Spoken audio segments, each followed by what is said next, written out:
we're now going to look at how to respond to an adult or vulnerable adult who may disclose abuse. One of the key things to remember here is to listen. The fewer questions, the better. And what we're going to do now is just look at a short clip of a young person making a disclosure to someone who they trust.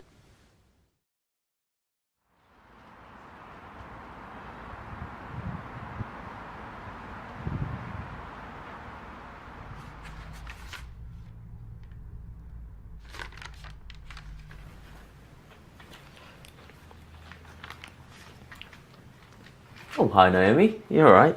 Good. Just wondering if I could speak to you for a minute. That's alright? Yeah, that's fine. Take a seat.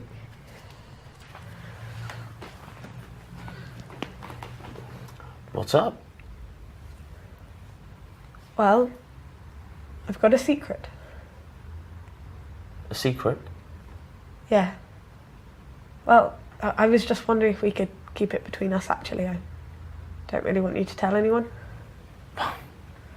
Depends what the secret is, really. I mean, if you're planning a surprise birthday party for someone, then fine. My lips are sealed. But, you know, if it's something where someone could get hurt, well, we'll have to see. It's a bigger secret than somebody's birthday. Okay. It's about my stepdad, John. Your stepdad? He's been touching me for the last 2 years. Your stepdad's been touching you? Well, actually we've been having sex 3 or 4 times a week for the last 2 years. Your stepdad's been having sex with you? Thing is, I'd be able to cope with it on my own, but it's my sister. She's 12. And I can tell by the way that he's looking at her that he's going to start touching her too. Okay.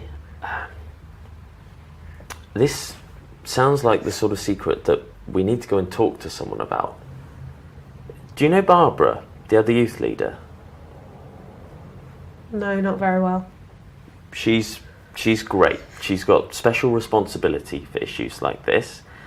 And if we go and tell her what you've just told me now, then she'll be able to get in touch with the appropriate people. But what will happen? What do you mean the appropriate people?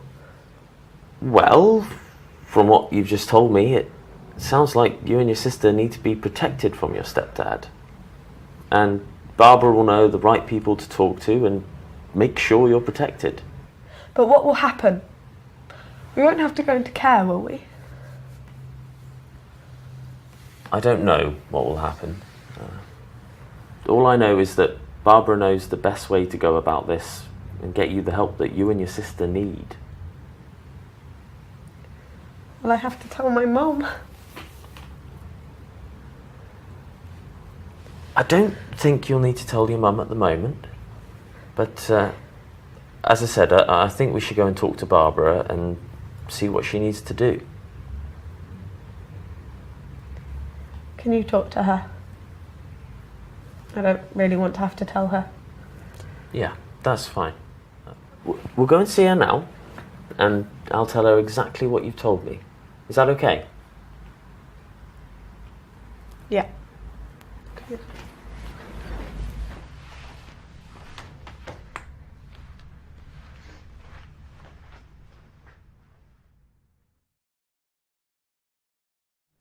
What you would have seen in that clip was the worker listening to the young person very carefully.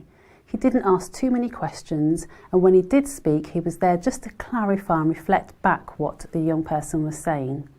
That's really important to reflect back, often because you just might want to check that you're hearing the right thing. But it's important that when you are doing that you're not giving any indication that you're shocked or upset by what's being shared. The young person has decided to share with you because you're clearly somebody who they feel they can trust. One of the key things to remember is that at the beginning of that clip, the young person asked if it could be kept a secret. It's really important that if you're in that position that you understand that you can't promise to keep something a secret. That can often be really difficult because you have a bit of a dilemma. You want the young person to speak to you, but actually it's important that you don't lead them up the garden path because there's a whole range of procedures and policies that would need to be followed. So just reassuring the young person can often be enough for them to trust you to talk to you. What you didn't see in that clip was what the worker did after the event. It's really important to remember that you will need to make some very clear and concise notes that may be part of an investigation that might follow. Those notes will need to be passed on to whoever the safeguarding person is in your organisation. And do make sure that you put the date and the time that the information was shared, and anything specific that was shared verbatim if you have to. Try not to take anything away or add anything. Don't forget that when you've dealt with something like this, it can be really difficult.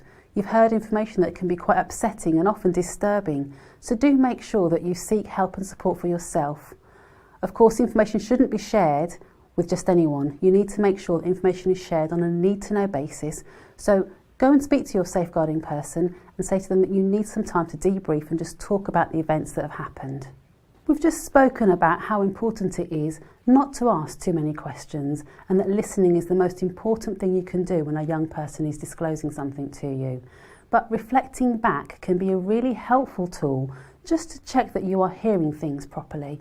So that means that when the young person shares something, you might just repeat back to them what they've said, just for clarity, so you're absolutely clear that you've heard the right thing. And it's just about checking it out. By simply listening and reflecting back, that just leaves it open for the child or young person to talk to you more if they feel comfortable to do so. One of the important things is that if you don't ask too many questions, you won't be accused later down the line of perhaps putting words into the child's mouth.